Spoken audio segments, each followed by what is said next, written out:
আচ্ছা, আজকে তোমরা সবাই কেমন আছো? আশা করছি তোমরা অনেক ভালো আছো। আজকে আমি বলবো যে আমাদের পৃথিবী গোল কেন হয়েছে।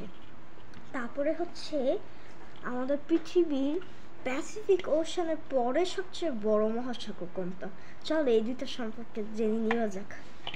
আচ্ছা, প্রথমে বলে রাখি প্যাসিফিক ওশানের পরেই সবচেয়ে বড় মহাসাগর হলো আটলান্টিক ওশান, যেটি আকার বিশাল, প্রায় ইতুক এই যে এই যে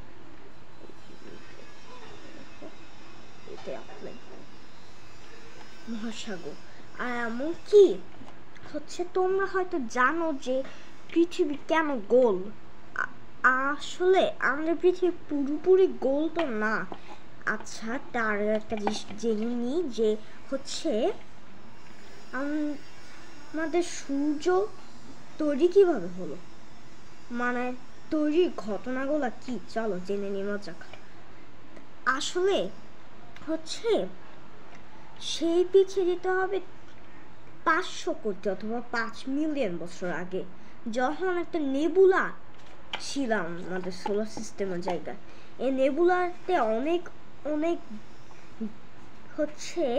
অনেক অনেক এই যে অ্যাস্ট্রয়েড ছিল। এই অ্যাস্ট্রয়েডগুলা একসাথে জোড়া লেগে লেগে একটা জিনিস তৈরি হচ্ছিল। তখনই আরো কয়েক কোটি বছর পরে একটা স্টার এসে এই অ্যাস্ট্রয়েডটার সাথে ধাক্কা খায়, যার কারণে ধাক্কা খাওয়ার কারণে ওই অ্যাস্ট্রয়েডটা তাই ওই ধ্বংস হয়ে ওই নক্ষত্রটায় যে ধাক্কা খেয়েছিল ওই লাভাগুলা ছিটকে একবারে লেগে গিয়ে একটা নতুন স্টার তৈরি হয়। স্টারটার নাম আজকে আমরা সূর্য অথবা সান হিসাবে চিনি, ঠিক আছে? আচ্ছা, এখন এখান থেকে পৃথিবী তৈরি হয় কিভাবে। আসলে এটার সাথে পরে আরো একটা স্টারের ধাক্কা খায়, যার কারণে ওই সব টুকরাগুলো সব জোড়া লেগে লেগে একটা গ্রহ তৈরি হয়।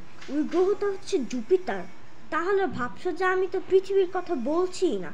আসলে আমাদের সোলার সিস্টেমের সবচেয়ে শেষ গ্রহ ছিল বুধ গ্রহ, তারপরেই ভেনাস, তারপরেই পৃথিবী। আর এইভাবেই হলো আমাদের সোলার সিস্টেম তৈরি হয়েছিল। আর আমাদের এটাও জেনে নিই যে প্যাসিফিক ওশানের পরেই কেন সবচেয়ে বড় মহাসাগর আটলান্টিক। আসলে আটলান্টিক মহাসাগর এতটাই বিশাল যেটাতে প্রায় আস্তা আফ্রিকাকে ফিট করিয়ে দিবা। আচ্ছা, আজকের ভিডিও এতটুকুই ছিল। তোমাদের যদি আজকে ভালো লেগে থাকে তাহলে অবশ্যই লাইক সাবস্ক্রাইব করবা। টাটা, পরবর্তী ভিডিও নিয়ে সেই পর্যন্ত ভালো থেকো।